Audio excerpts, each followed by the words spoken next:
Last question में हमने सीखा था ट्रेनियर रेशियो कैसे कैलकुलेट करना है। इस वाले क्वेश्चन में, इस वाले वीडियो में हम समझेंगे कि शार्प रेशियो कैसे कैलकुलेट करना है। कह रहा return from a fund is 9%, एक स्कीम से रिटर्न मिला 9% का, और जो रिस्क फ्री रेट था रिटर्न मिला वो 5% का। अब इन दोनों में अंतर क्या है? देखो, एक स्कीम का रिटर्न 9% है और रिस्क फ्री रेट 5% है। मतलब इस 9% को रिटर्न लेने में रिस्क भी था इसके अंदर। ये 5% का जो risk free rate of return है, ये कौन सा रिटर्न है? देखो, एक म्यूचुअल फंड स्कीम ने मान लो बॉन्ड में इन्वेस्ट कर रखा है, गवर्नमेंट सिक्योरिटीज में इन्वेस्ट कर रखा है, तो उसमें कोई रिस्क नहीं है लेकिन रिटर्न भी कम होता है, तो इसलिए 5% risk free rate of return है। कह रहा है the standard deviation is 3। Standard deviation कितना है? 3 है।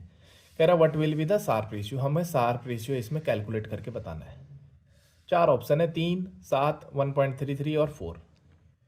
ठीक है, सॉल्यूशन देखते हैं।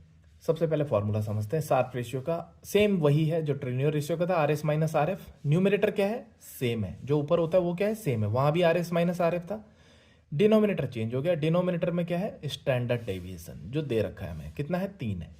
तो आर एस स्कीम का रिटर्न, आर एफ आपका risk free rate of return. तो स्टैंडर्ड शार्प रेशियो का फॉर्मूला क्या है? R S minus R F और डिवाइड बाय स्टैंडर्ड डेविएशन।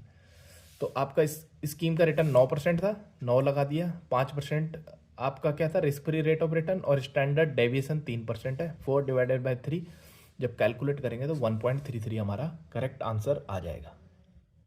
ठीक है, जैसे वहां पर हमने ट्रेनियर रेशियो का टी बी बनाया था, ट्रेनियर रेशियो में बीटा यूज करते हैं, वैसे ही शार्प रेशियो में एस एस है। शार्प रेशियो कैलकुलेट करने में स्टैंडर्ड डेविएशन का हम यूज करेंगे।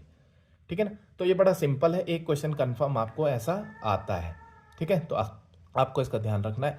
और सबसे रिक्वेस्ट है, प्लीज़ अगर वीडियो सही लगती हो तो आप चैनल को सब्सक्राइब भी कर लें।